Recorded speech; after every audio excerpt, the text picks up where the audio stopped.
Kali ini mari kita berbincang-bincang tentang hal yang sebenarnya sangat penting dalam kelangsungan hidup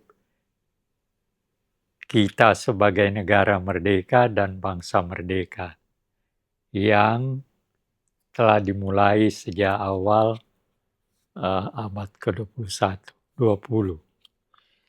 Yang saya maksudkan adalah tentang Pancasila. Pada zaman Orde Baru, Pancasila ini dengan P4-nya diajarkan sedemikian rupa sehingga mulai dari anak SMP sekian jam, SMA sekian jam, orang dewasa sekian jam, dan ada lembaga khusus BP P7 dan BP7, kemudian ada P4-nya yang kemudian inilah yang melaksanakan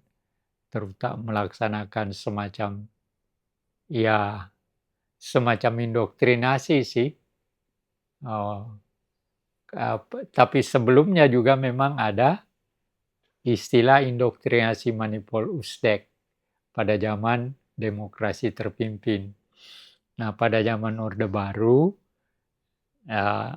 ada istilah BP7, P7, BP7, dan P4. P4 ini semacam indoktrinasi juga sih. Nah, diberikan kepada kelompok-kelompok. Ada mulai dari anak SMP sekian jam per jam. Ya. Sedangkan bagi orang dewasa PNS sekian lama juga. Dan itu dilakukan secara sistematis gitu.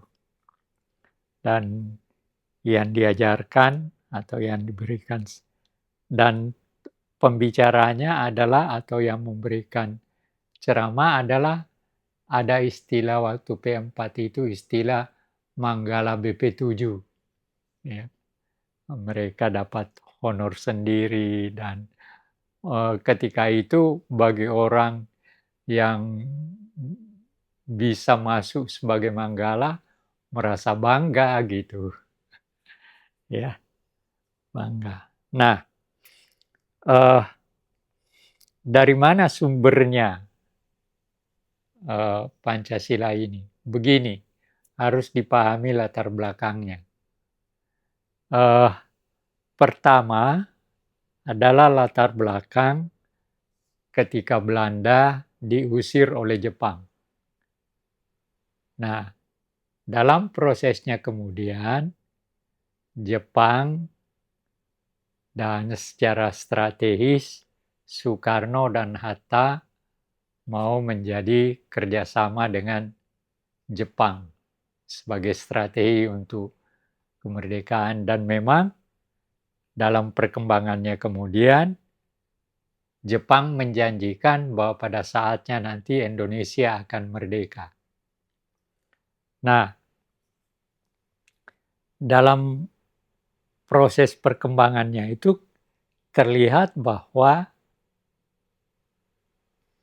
gejala bahwa Jepang akan kalah. Karena apa? Hitler di Eropa udah kalah. Nah, lalu kemudian dalam situasi kritis,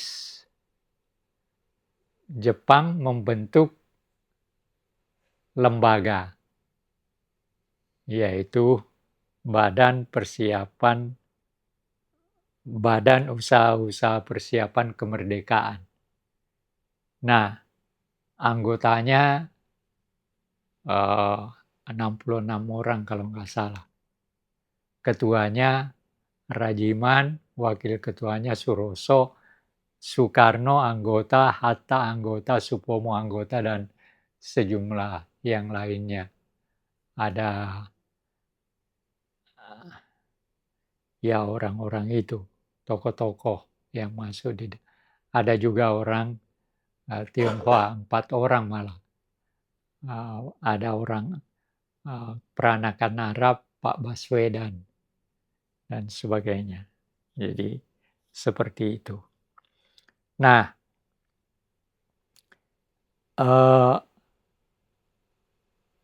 di dalam BPUPK ini anggota dipersilahkan untuk membicarakan tentang persiapan landasan-landasan pemikiran tentang kelak kalau Indonesia merdeka. Itu. Maka ketika tanggal 29 Mei dibuka, Rajiman mengatakan, saya meminta para anggota membicarakan tentang dasar negara. Nah, menurut Pak Hatta, semua orang kaget. Ini mau apa lagi? Ini kalau kita bicara tentang dasar negara itu kan pakai filsafat, kita akan lama. Nah, tetapi menurut pengakuan Pak Hatta juga, satu-satunya orang yang memberikan jawaban lengkap tentang pertanyaan Rajiman itu ialah Soekarno. Ini pengakuan Pak Hatta. Jadi disebutkan di situ bahwa pada tanggal 1 Juni 45 Soekarno berpidato panjang lebar yang lamanya kira-kira 1 jam yang berpokok pada Pancasila 5 dasar. Nah, kesaksian Bung Hatta mengatakan begini, pidato itu disambut hampir oleh seluruh anggota dengan tepuk tangan yang riuh. Ini kesaksian Pak Hatta. Tepuk tangan yang riuh itu dianggap sebagai suatu persetujuan. Sebelum selesai sidang hari itu, Ketua Rajiman mengangkat suatu panitia kecil yang di dalamnya duduk semua aliran, Islam, Kristen, dan mereka yang dianggap ahli konstitusi untuk merumuskan kembali pokok-pokok pidato Soekarno itu. Panitia kecil ini menunjuk 9 orang di antara mereka untuk merumuskan kembali pidato Soekarno. Kelima sila itu urutannya ialah, jadi ini urutannya Soekarno, kebangsaan Indonesia, internasionalisme atau perikemanusiaan, demokrasi, keadilan sosial, dan ketuhanan yang Maha Esa. Nah, ini ada sedikit yang keliru dari buku ini. Dia langsung menyebut panitia 9. Padahal sebenarnya Rajiman tidak membentuk panitia 9, tapi panitia 8. Panitia 8 ini memang oleh Rajiman ditugaskan untuk merumuskan kembali rumusan pikiran Soekarno tentang Pancasila itu. Tetapi tidak seimbang. Hanya 2 Islam, yang lainnya non-Islam. 6 orang non-Islam atau sekuler. Nah, ketika Soekarno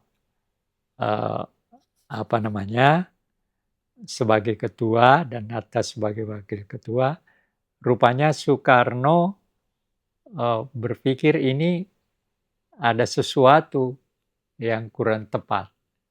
Maka dia melihat bahwa masih ada 38 orang anggota BPUPK yang belum keluar kota.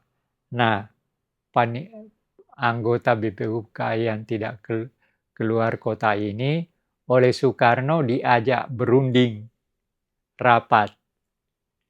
Tetapi dari perundingan itulah maka dibentuk panitia 9. Panitia 9 ini seimbang, tanda kutip.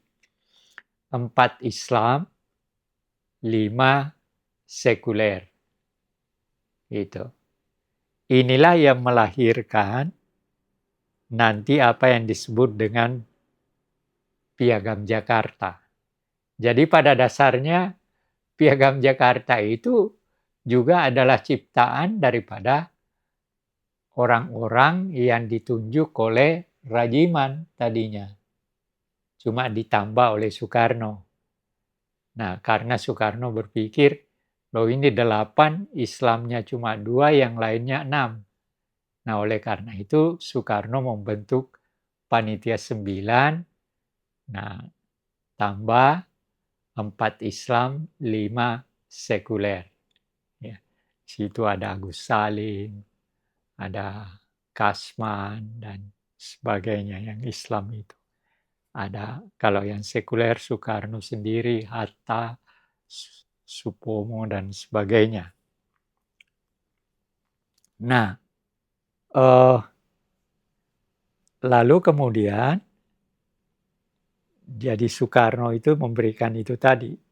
Iya, jadi istilah kebangsaan ditiadakan, tapi di sila ketiga dipakai istilah Persatuan Indonesia. Menurut Bung Hatta, istilah Persatuan Indonesia itu untuk menegaskan kepada orang-orang Jepang bahwa Indonesia mau bersatu, tidak mau dibagi-bagi. Itu menurut tafsiran Bung Hatta. Bahwa Indonesia mau bersatu, tidak mau dibagi-bagi. Sila keempat, sila kerakyatan yang dipimpin oleh hikmah kebijaksanaan dalam permusyawaratan perwakilan. Nah, ini sebenarnya sila demokrasi, sila kedua tadi. Sila kelima adalah sila keadilan sosial yang dalam pembukaan Undang-Undang Dasar 45 disebutkan sebagai sila keadilan, yaitu keadilan sosial bagi seluruh rakyat Indonesia. Nah, di sini menarik juga diungkap oleh Bung Hatta bahwa sebenarnya Bung Karno itu meminta kepada Mr. Muhammad Yamin untuk membuat satu teks Pancasila dan pembukaan, tetapi preambel atau pembukaan yang dibuat oleh Yamin itu dianggap terlalu panjang, sehingga Panitia 9 menolaknya. Panitia 9 membuat teks yang lebih pendek seperti yang terdapat sekarang dalam Undang-Undang Dasar, pembukaan Undang Dasar. Jadi di situ terlihat juga ada hal-hal tertentu yang menunjukkan di antara mereka terjadi juga ya semacam perbedaan pendapat, tapi nanti akhirnya disepakati juga.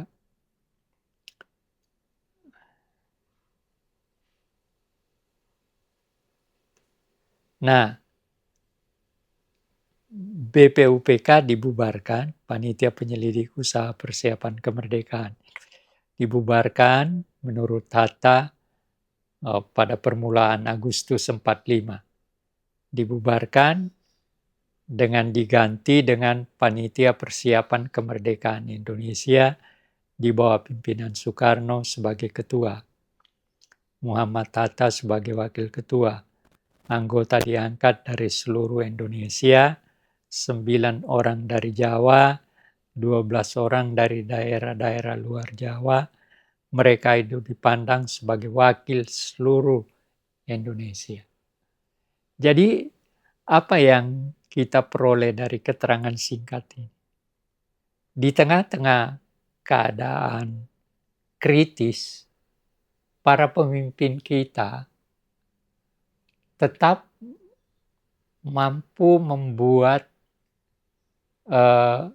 langkah-langkah dan membuat pemikiran-pemikiran yang jelas untuk menjadi landasan ketika nanti kita menyatakan kemerdekaan kita.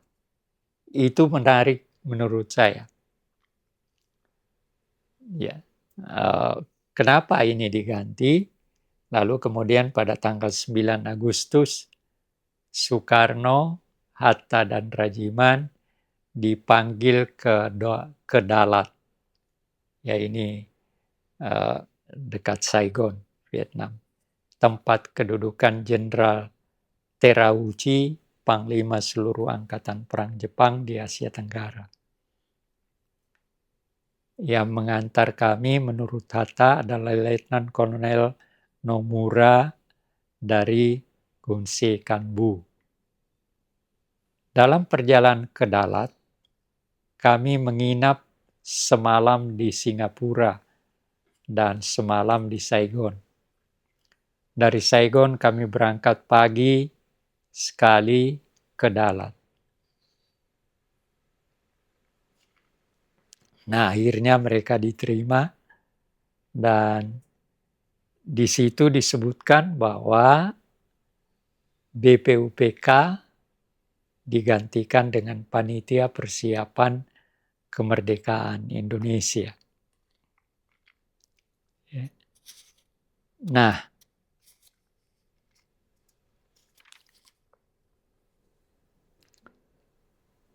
singkat kata, akhirnya kemudian Panitia Persiapan Kemerdekaan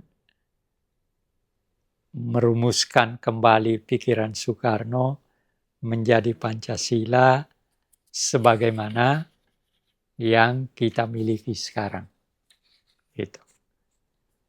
Nah, persoalannya sebenarnya menurut saya dalam konteks selama 80 tahun, bagaimana orang memahami Pancasila dan kemudian menjalankan pemerintahan negara berdasarkan Pancasila itu.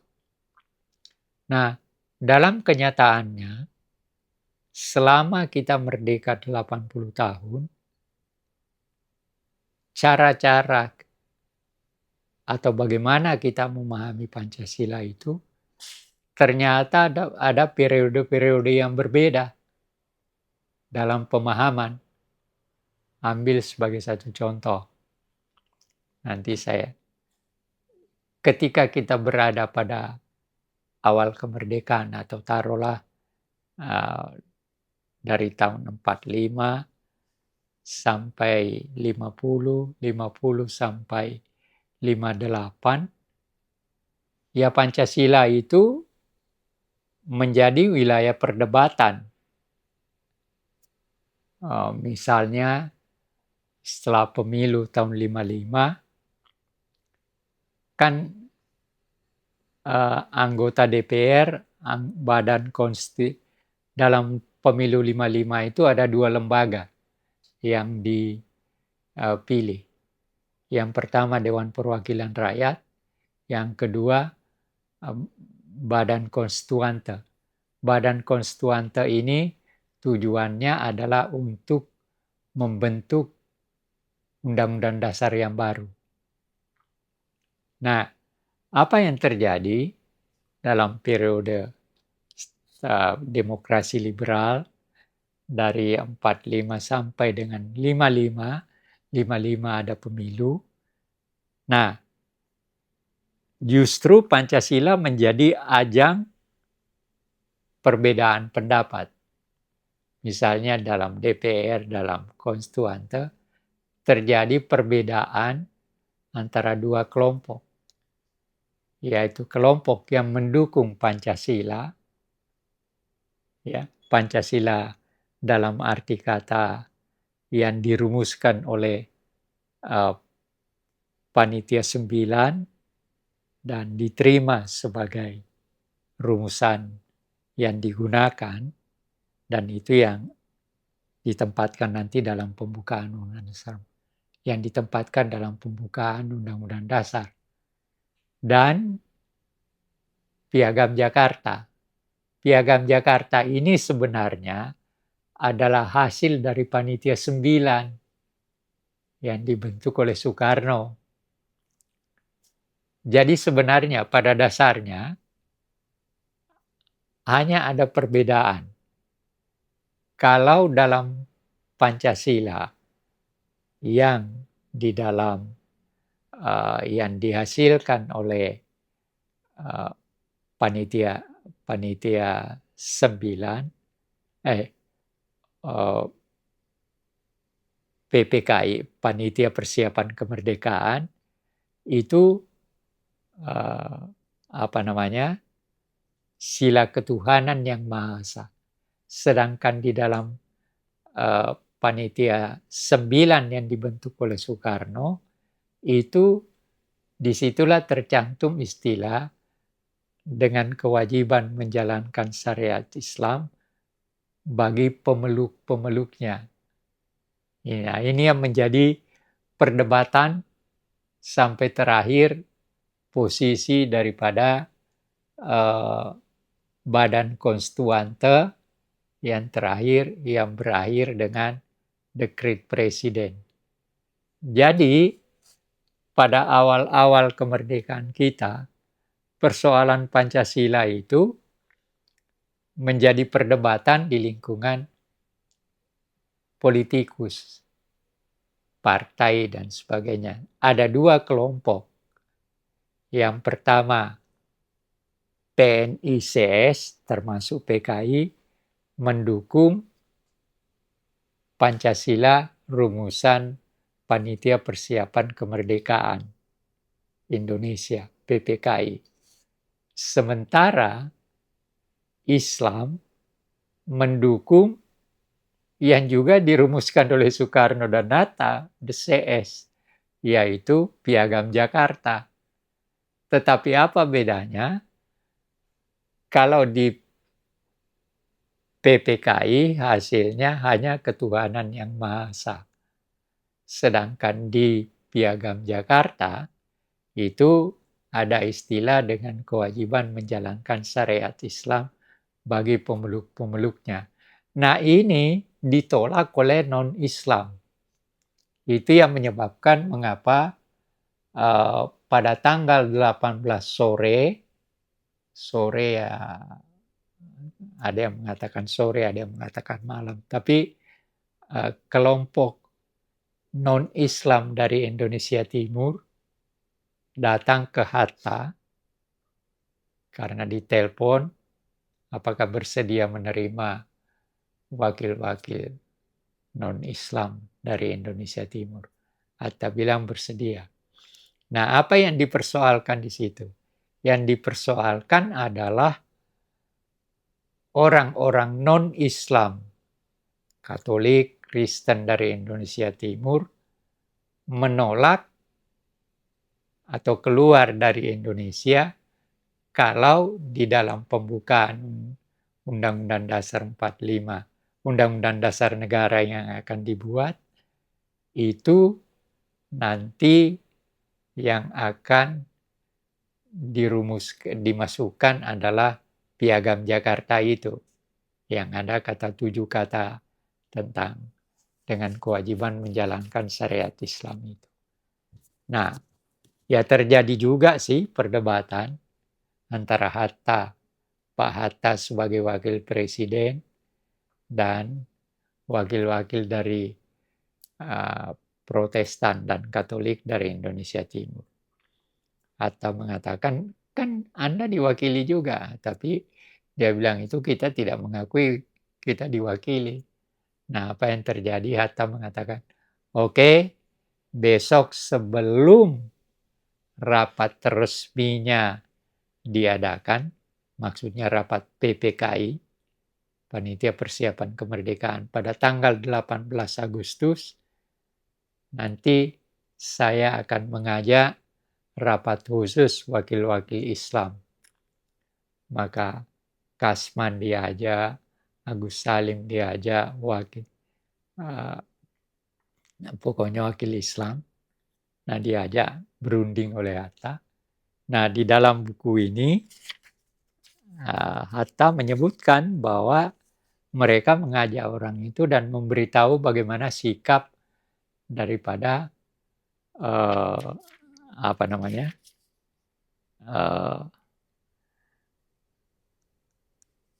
daripada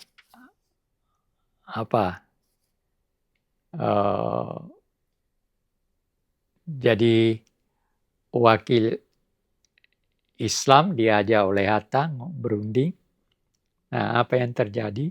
Menurut Hatta, hanya kurang dari 15 menit disepakati oleh pemimpin Islam ini, ya udah, hilangkan aja 7 kata itu.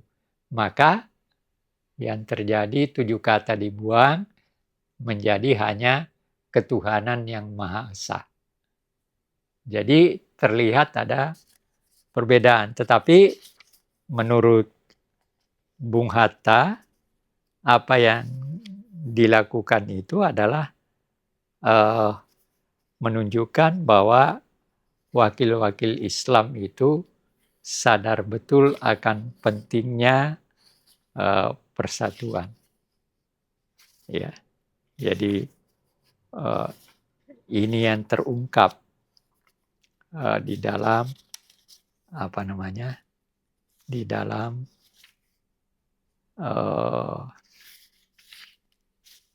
di dalam keterangan yang diberikan oleh Pak Hatta. Menarik sekali sih menurut saya. Di sini ada istilah yang digunakan setelah umat Islam menerima.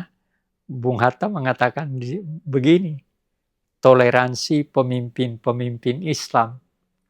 Lalu dikatakan, karena begitu serius rupanya, esok paginya tanggal 18 Agustus sebelum sidang panitia persiapan bermula, kuajak Ki Bagus Hadikusumo, Wahid Hasim, Mr. Kasman Singo di Mejo, Mr. Teguh Hasan dari Sumatera mengadakan rapat, yaitu tadi membicarakan bagaimana nih.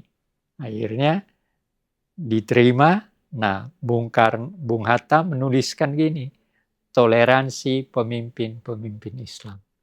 Yang dimaksudkannya adalah dengan kata toleransi itu adalah bahwa 7 kata dibuang diganti dengan ketuhanan yang Maha Esa. Gitu. Ya, apa artinya ini? Ini menunjukkan bahwa para pemimpin kita tidak sekedar begitu saja menerima semua. Selalu ada hal-hal di mana mereka berdialog, bahkan berdebat, dan pada akhirnya mengeluarkan suatu keputusan. Dan itu terjadi dalam kaitan dengan menetapkan Pancasila. Gitu.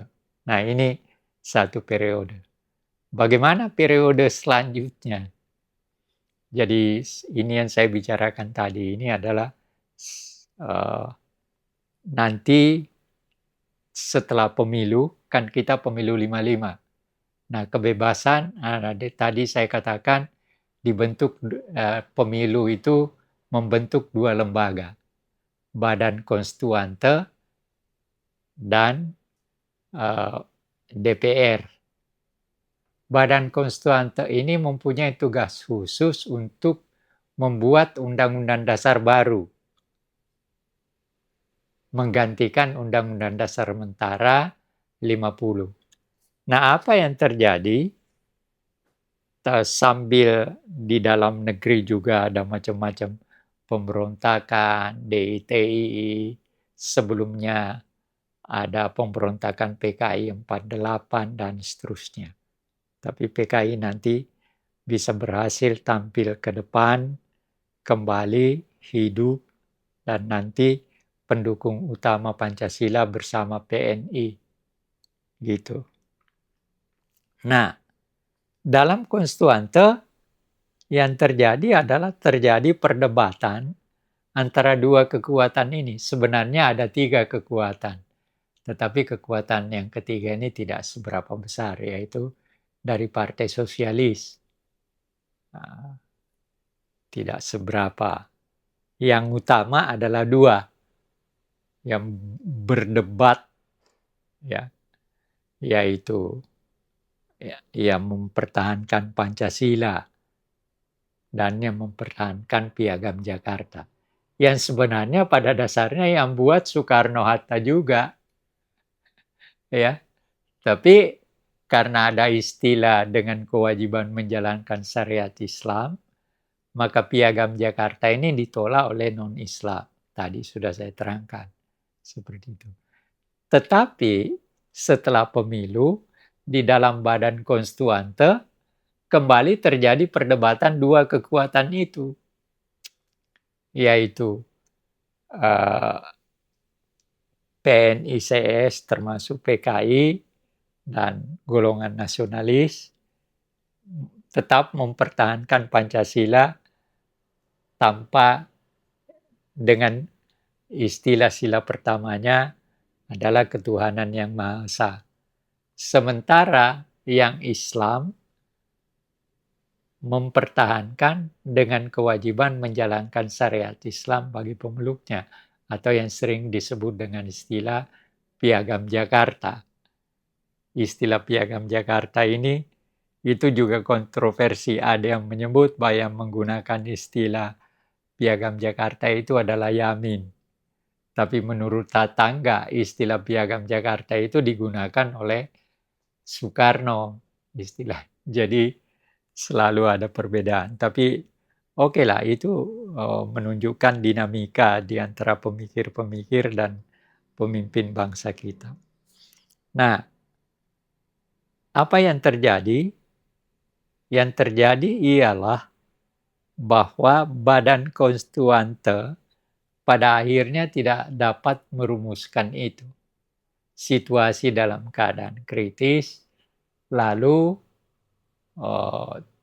di konstituante terjadi perdebatan, situasi keamanan juga tidak terlalu baik, akhirnya pimpinan Angkatan Darat, yaitu Mayor Jenderal, waktu itu masih Mayor Jenderal Nasution, mengusulkan kepada Presiden, bagaimana kalau kembali ke Undang-Undang Dasar 45 saja, supaya tidak terjadi kerumitan politik yang berkepanjangan. Pada awalnya Bung Karno agak ragu atas usul Nasution. Tapi kemudian akhirnya Soekarno sepakat. Nah, ada peristiwa yang menarik begini. Jadi ketika Soekarno ketika itu ada di Jepang, tetapi Soekarno meminta agar supaya Nasution ke Jepang untuk menyampaikan bagaimana pendapat tentang kemungkinan diadakan dekret presiden untuk kembali ke Undang-Undang Dasar 45. Nah, dalam bukunya Saifuddin Zuhri yang berjudul Berangkat dari Pesantren, itu ada keterangan yang menarik. Dia katakan begini, pada satu malam saya ditelepon oleh Ketua NU, Pak Idham Halid. Ketika itu NU masih partai. Sekretaris jenderalnya yang sekaligus Menteri Agama adalah Pak Saifuddin Zuhri. Nah, katanya dia terima telepon dari Pak Idham Halid dengan alasan bahwa tolong datang ke rumahnya Pak Idham karena di sini ada jenderal yang sedang nunggu. Yang dia maksud itu nanti ternyata adalah Nasution. Maka datanglah Pak Saifuddin Zuhri. ke rumah Pak Idham Halid. Nah, ternyata yang nunggu itu adalah Pak Nas dengan seorang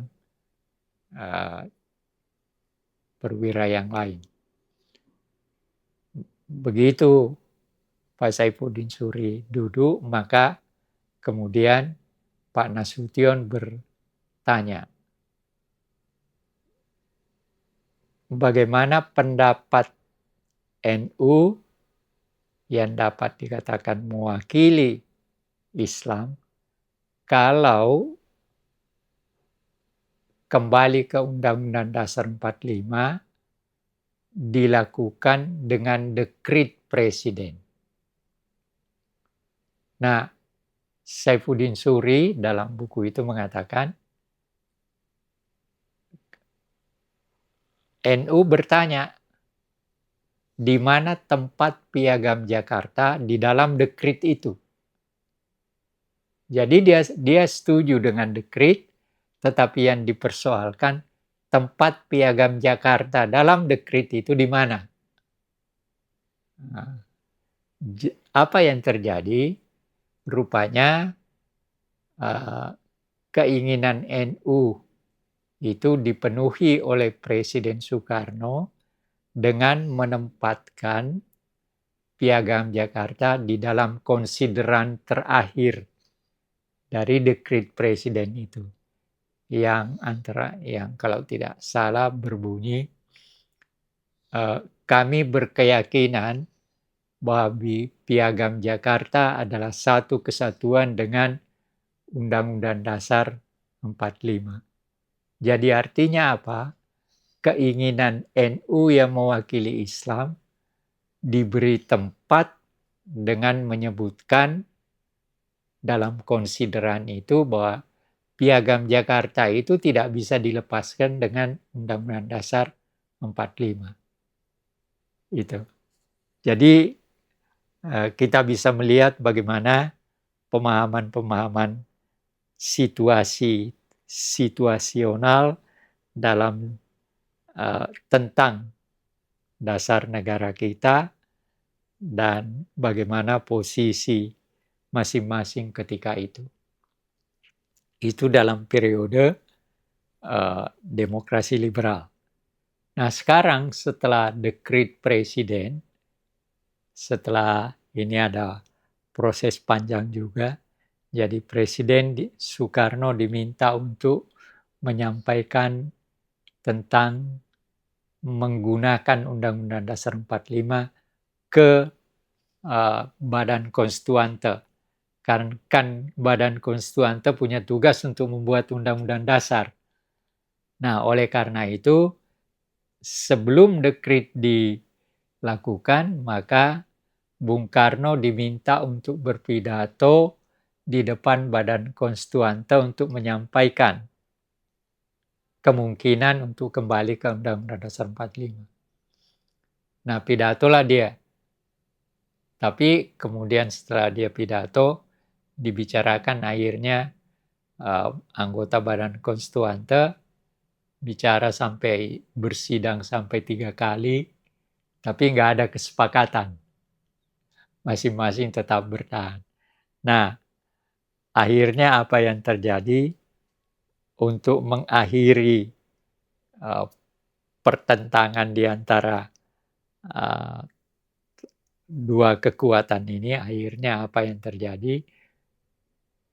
Presiden dengan didukung oleh Angkatan Darat membuat kembali ke Undang-Undang Dasar 45 melalui apa yang dikenal dengan Dekret Presiden tanggal 5 Juli 1959. Nah, situasi berubah lagi dengan diterimanya dengan Dekret Presiden. Akhirnya Bung Karno mempunyai kekuatan, dalam arti kata dia mempunyai posisi tidak sekedar presiden simbolis, tapi sekaligus juga sebagai kepala pemerintahan.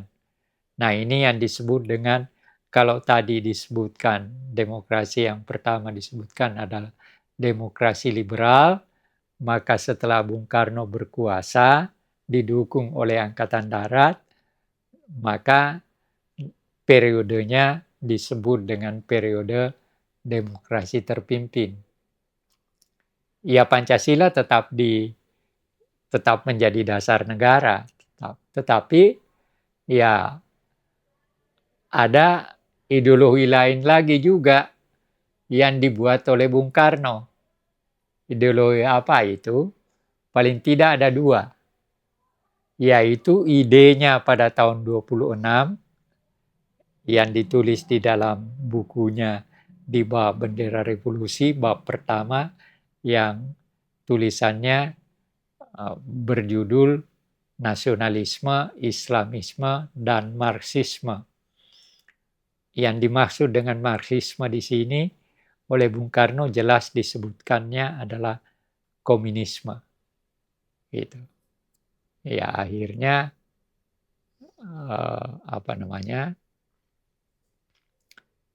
Bung Karno merumuskan kembali idenya dengan Nasakom, istilah. Jadi ide tahun 26 pada tahun 60 dirumuskan menjadi Nasakom, nasionalisme, agama, dan komunis. Yang mewakili NAS adalah PNI, dianggap mewakili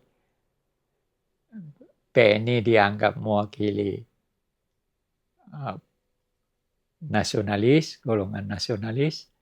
A, agama, yang dianggap mewakili agama, termasuk agama Islam dan agama yang lain adalah NU. Kom adalah PKI. Gitu. Jadi, dan selama periode 60 sampai kejatuhan Bung Karno, tahun 67 ya, Nasakom itu yang bahkan PKI tampil seakan-akan pendukung utama dari Nasakom dengan selalu ketika itu ada banyak ideologi. Jadi misalnya Manipol Usdek. Manipol ini adalah rumusan dari pidato Bung Karno tanggal 17 Agustus 1959. Dirumuskan oleh DPA menjadi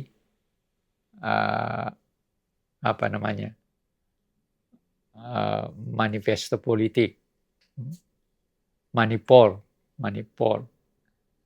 itu. Jadi pidatonya dirumuskan menjadi Manipol. Dan Manipol ini digunakan oleh PKI sebagai alat agitasi. Dia selalu katakan, mari kita bersaing sebagai manipolis. Itu yang digunakan. Ya, tetapi di tengah-tengah situasi seperti itu juga ya kembali lagi terjadi konflik di antara kekuatan-kekuatan politik. Dan ya memang ada situasi yang menurut saya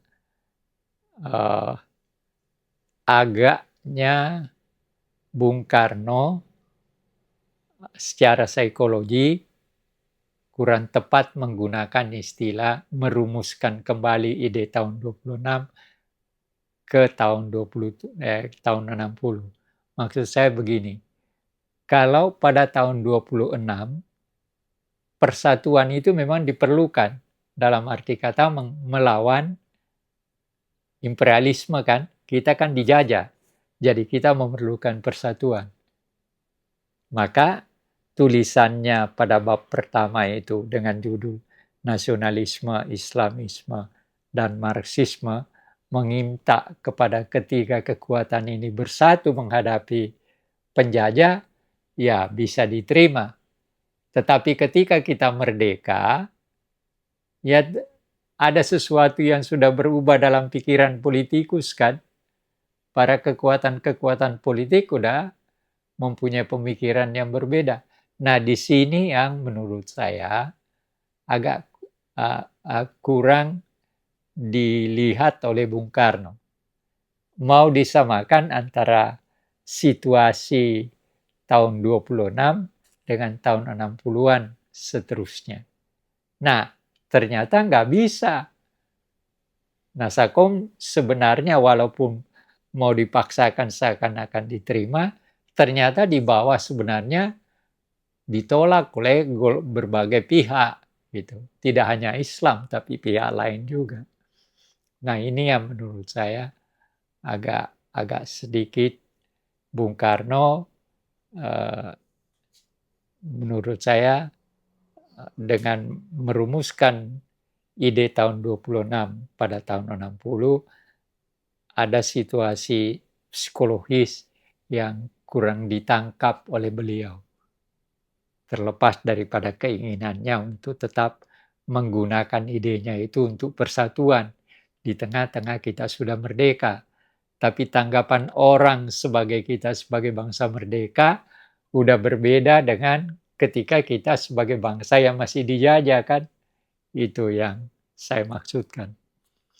Nah, oleh karena itu ketika Bung Karno sudah berkuasa, Nasakom, ideologi dia ciptakan, ada Manipol Usdek.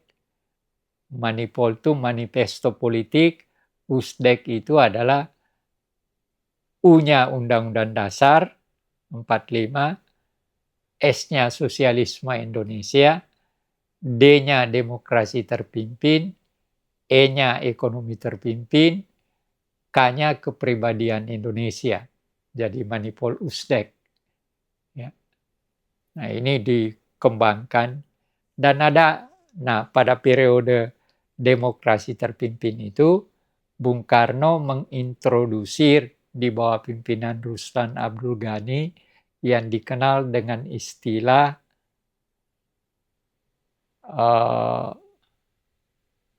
indoktrinasi Manipol Usdek. Ya, jadi ya dalam pegawai negeri, golongan-golongan tertentu dimasukkan dalam satu periode waktu seminggu kalau tidak salah. Seminggu kalau tidak salah, dan yang memberikan ceramah adalah ketua-ketua partai dan pimpinan lembaga tertentu seperti tentara, ya Kasat memberikan dan sebagainya. Nah, ada hal yang menarik seperti yang diungkap oleh Pak Saifuddin Zuhri juga di dalam bukunya Berangkat dari Pesantren itu. Ketika Aidit berbicara di depan peserta indoktrinasi Manipol Usdek itu, dia mengatakan begini, Pancasila itu kan alat persatuan. Kalau begitu, kalau kita sudah bersatu, ya Pancasila tidak diperlukan lagi. Nah, itu melahirkan keributan politik yang ini. Ini menurut buku yang ditulis oleh Pak Saifuddin Zuhri. Jadi ya, Aidit pernah mengatakan itu. Jadi menurut pandangan Ketua PKI Aidit, karena Pancasila itu adalah alat persatuan, maka kalau kita sudah bersatu, maka Pancasila tidak diperlukan lagi. Nah, ini kan melahirkan keributan politik menurut bukunya Pak Saifuddin Zuhri, dan saya kira memang iya, tentu saja. Kan tidak berarti bahwa justru Pancasila itu menjadi bagian dari kelangsungan hidup kita sebagai bangsa dan negara sepanjang kita masih eksis gitu. Jadi di situ. Nah, periode macam-macam krisis yang dihadapi dan Nasako makin dijadikan, Pancasila seakan-akan tersingkir. Karena Bung Karno menciptakan istilah Nasakom sebagai salah satu ideologi, lalu dia juga ciptakan istilah sosialisme Indonesia. Ya. Jadi ada 3 ideologi yang menjadi bagian dari kelangsungan hidup kita. Yang sebenarnya yang utama adalah Pancasila. Lalu tapi Bung Karno kemudian menambahkan Nasakom. Lalu kemudian menambahkan lagi sosialisme Indonesia. Itu. Jadi itu yang terjadi dalam periode demokrasi terpimpin. Nah, ketika Bung Karno jatuh, ganti dengan Pak Harto. Nah, dia mempunyai pemahaman yang bagaimana cara mengembangkan dan memahami Pancasila. Maka dia meminta Ruslan Abdul Ghani untuk membentuk P7, yang kemudian P7 ini Presiden Soeharto membentuk P7, kemudian P7 membentuk BP7 yang tentang pendidikan Pancasila. Ketuanya adalah Ruslan Abdul Ghani, dan kemudian BP7 melaksanakan apa yang dikenal dengan P4.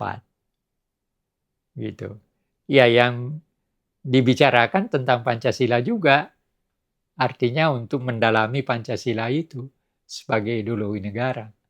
Malah P4 itu, BP7 dibentuk, penceramah-penceramahnya disebut dengan istilah Manggala P4, Manggala P4. Gitu. Jadi orang-orang khusus yang diberi kewenangan untuk berceramah tentang Pancasila di depan peserta P4. Dan P4 ini diberikan dari anak-anak SMP sekian jam dan seterusnya ke pegawai negeri dan masyarakat. Itulah yang terjadi sampai Pak Harto jatuh dan seterusnya nanti. Ya, sampai sekarang ya Pancasila tetap menjadi dasar negara kita, tetapi ya bagaimana pelaksanaannya dan seterusnya, ya Anda bisa menyaksikannya sendiri. Jadi apa yang saya terangkan kepada Anda ini hanya menunjukkan perjalanan Pancasila sejak kelahirannya sampai sekarang. Bagaimana Anda melihat Pancasila, apakah bagaimana tanggapan politikus kita tentang Pancasila dalam konteks sekarang, ya silahkan nilai sendirilah. Kalau menurut Prof sendiri bagaimana kalau Pancasila yang sekarang? Ya, saya melihat bahwa ya hanya ya sekedar ya dianggap tetap diterima, tetapi bagaimana pelaksanaannya itu yang menjadi persoalan. Jadi Pancasilanya tetap diterima sebagai dasar negara, tentu saja kan tidak ada politikus yang menolaklah itu ada dalam pembukaan dan itu dikatakan sebagai dasar negara kan. Tapi bagaimana melaksanakan? Nah, seperti yang dikatakan oleh siapa namanya? Ini Cita-cita Negara Pancasila. Ini ditulis oleh mantan ketua HMI, Sulastomo, yang oleh PKI diganyang meminta supaya dibubarkan, dan saya mendengar cerita dari Mas Tom, saya manggilnya Mas Tom, ketika itu dia sebagai ketua HMI, katanya waktu HMI PKI merayakan hari ulang tahunnya yang ke-45 atau apa di Senayan, Mas Tom ada di luar dan mendengar tuntutan PKI untuk membubarkan HMI. Itu. Nah, Masto menulis cita-cita negara Pancasila.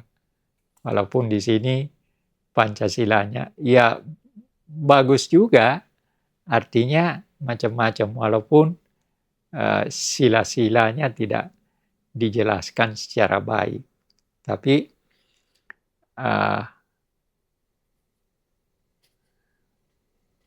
ya jadi di sini ada macam-macam. Pancasila adalah falsafah sekaligus sumber hukum segala kebijakan yang menjadi rujukan penyelenggara negara. Nah, itu.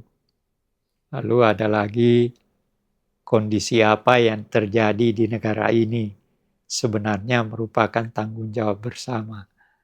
Ya, langkah Bung Karno dan segala macam diterangkan tentang cita-cita negara Pancasila dan sebagainya. Jelas. Tapi dalam konteks sekarang ya Anda bisa, masyarakat sendiri bisa menilai. Menurut saya, ya Pancasilanya tentu saja tetap dianggap sebagai diterima sebagai dasar negara karena kan pembukaan Undang-Undang Dasar 45 nggak boleh dirubah, ya kan? Tetapi persoalannya bukan pada persoalan tidak boleh dirubah, tapi persoalan utamanya adalah terletak pada bagaimana melaksanakannya. Itu kalau menurut saya. Oke. Nah, kalau misalkan itu kan bahkan Dokter Sulastomo juga itu udah generasi yang sudah tua gitu. Tapi kalau ngelihat generasi sekarang, generasi muda, Pak, Gen Z dan lain-lain, menurut Prof, perkembangan Pancasila di era mereka sekarang ini, berarti saat ini tuh bagaimana? Nah, itu yang menjadi kekhawatiran saya. Karena partai-partai politik dengan segala macam itu, bagaimana anak-anak sekarang, apalagi di sekolah sudah tidak mendapatkan pemahaman Pancasila yang lebih baik sebagaimana yang pernah saya peroleh, mungkin juga yang pernah kamu peroleh dan sekarang berbeda, ya seperti itu. Jadi ke depan saya menganjurkan agar supaya lembaga-lembaga pendidikan kita betul-betul mengajarkan dengan baik, paling tidak dengan pendekatan sejarah dan sosiologis tentang Pancasila ini. Nah, partai politik seharusnya juga bergiat untuk menyampaikan kepada anggota-anggota mereka bagaimana pandangan mereka tentang Pancasila sebagai dasar negara. Ya mungkin terjadi perbedaan kan antara partai yang satu dengan partai yang lain. Tetapi tidak terletak pada persoalan itu, tetapi setiap partai menyampaikan kepada anggota-anggotanya, terutama pengurusnya, bagaimana pandangan mereka tentang Pancasila sebagai dasar negara. Bagaimana mewujudkannya, apakah program-program pemerintah yang sekarang di mana mereka terlibat adalah merupakan bagian daripada pelaksanaan daripada sila-sila Pancasila dan sebagainya. Itu persoalannya. Ya, jadi kalau bicara tentang bagaimana situasi pemahaman orang tentang Pancasila sekarang, sebenarnya yang harusnya, dan ini selalu saya katakan sejak dari dulu, misalnya kalau ada pemilu, saya selalu mengatakan, ya partai-partai politik tolong ambil pembukaan Undang-Undang Dasar 45, Pak, lihat Pancasila, lalu berdasarkan itu mereka membuat programnya. Apa program? Bagaimana, apakah program yang mereka lakukan itu adalah program yang bersumber dari misalnya tentang kalau bicara tentang keadilan, apakah yang dia maksud adalah keadilan sosial bagi seluruh rakyat Indonesia? Bagaimana melaksanakan keadilan sosial bagi seluruh rakyat Indonesia itu? Ya, salah satu bentuknya misalnya bansos. Tapi apakah benar bansos itu sampai ke rakyat? Kan ternyata dikorup juga. kan menteri sosialnya sendiri mengkorup gitu. Nah, yang dulu ya. Nah, hal-hal seperti ini harus dipahami. Jadi semua partai politik seharusnya, taruhlah salah satu contoh ketika pemilu, maka mereka bersaing membuat program apa yang mereka terjemahkan dari dasar negara, dari pembukaan Undang-Undang Dasar 45 dan sebagainya. Nah, menurut saya hal ini penting untuk mempertahankan sebuah bangsa dan sebuah negara yang katanya mempunyai dasar negara yang namanya Pancasila. Itu kan persoalan utama ya. Dan hal ini setiap kali ada pemilu atau bahkan di berbagai kesempatan, saya selalu mengatakan, partai politik tolong buat program-program yang menurut mereka ini mereka terjemahkan dari Pancasila gitu loh. Tapi ya menurut saya kenyataannya ya nggak ada. Nah, pemilu ya pemilu, hanya untuk mendapatkan menang atau tidak, untuk mendapatkan anggota DPR-nya, anggota DPRD-nya. Tapi apakah yang menyebabkan mereka terpilih adalah karena mereka menerjemahkan Pancasila sebagai program dan sebagainya? Kan kita nggak tahu.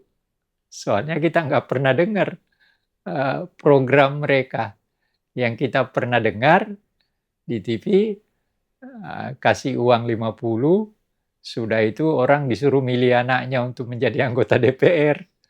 Ya hanya itu yang kelihatan. Ya, jadi saya beranggapan bahwa ya mudah-mudahan apa yang kita bicarakan hari ini, masyarakat sendiri nanti misalnya dalam pemilu yang akan datang, masyarakat sendiri yang akan mendorong bagaimana mereka memahami Pancasila, dan pemahaman itu apakah sesuai dengan apa yang dianjurkan atau dikampanyekan oleh partai-partai politik. Saya kira itu.